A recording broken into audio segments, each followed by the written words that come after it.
thumb loop, first two fingers, extra loop.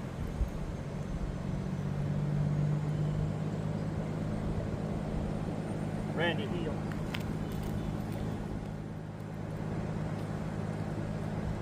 We're giving the dog 2 feet of latitude to go to the left. 2 feet ahead of us. See where she's at now. Should be nose to shoulders on my leg. That's pretty close to 2 feet. So if this happens, I would dump this slack and make a 180-degree right about turn. Gather my leash as the dog catches back up, continue on. You saw it twice. Once where the dog just moved off to my left. Another where the dog dropped its nose and started sniffing. Heel, nose to shoulders on my left leg. 2 feet of latitude. So if they depart that way, I'm going to make a right. If the dog were to come across me,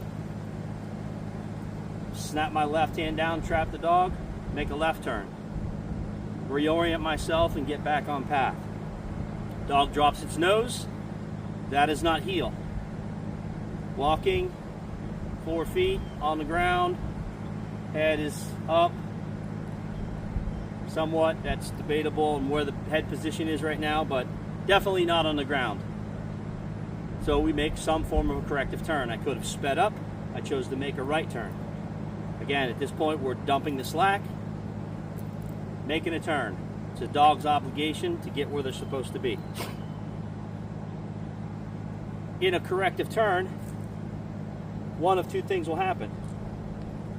The dog will catch up, no leash tension occurs, or the dog will find the end of the leash just like on the long line, and then the dog will catch up because physics, and as soon as the dog is moving back towards the direction the handler is, that collar loosens. That's the first reward. The absence of pressure, that's rewarding. Right now the collar's loose. When we come in for the sit mold, that's step one. My left hand finds the leash and slides down and stops the dog's forward momentum. Step two is my right hand takes the leash, and as it starts to draw up on the collar, my left hand goes down the dog's back to the hips, and I mold the dog into the sit position. As soon as the dog is in the correct position, I'm off that collar. Release that pressure. That's the first reward. The second reward then is I can praise the dog, verbally and physically. Good girl. It's up on the collar, the left hand is back by the hip bones.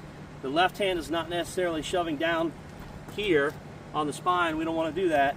The left hand is making sure that the dog sits straight in the heel position. This dog, 6 months old, likes to roll on the hip.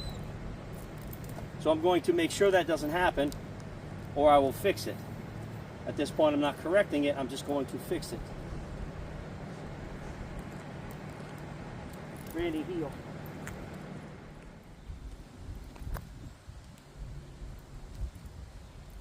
I'm going to go back and forth in front of the camera.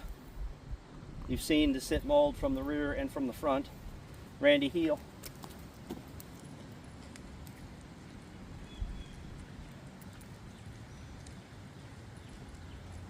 Left hand slides, right hand takes the collar and leash, up on the collar.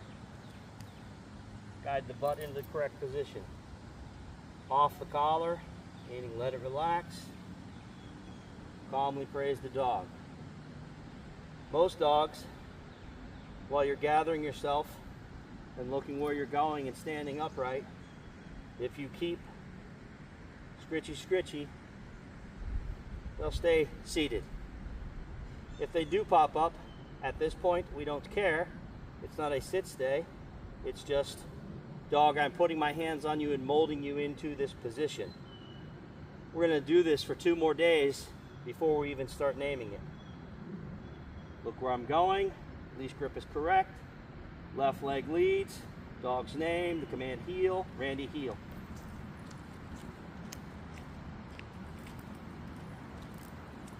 Left hand slides down, stops the dog's forward momentum.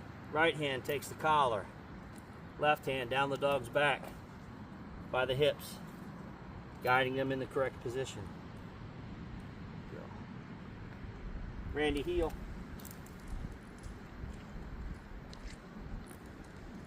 If you're moving and you run out of space and just need to turn around, just turn around. It's just a turn. It's not a corrective action. Left hand, right hand, up on the collar. Guide the dog into the correct position. The correct sit position. Hips and feet and butt are square. Front feet are down. Head is above shoulders. Usually if they're rolling over on a hip, it's going to be this one. If you've let them do that as a puppy, or if someone has let them do that as a puppy, sometimes it's difficult to break. Just don't let it happen while you're doing the work. Randy, heel.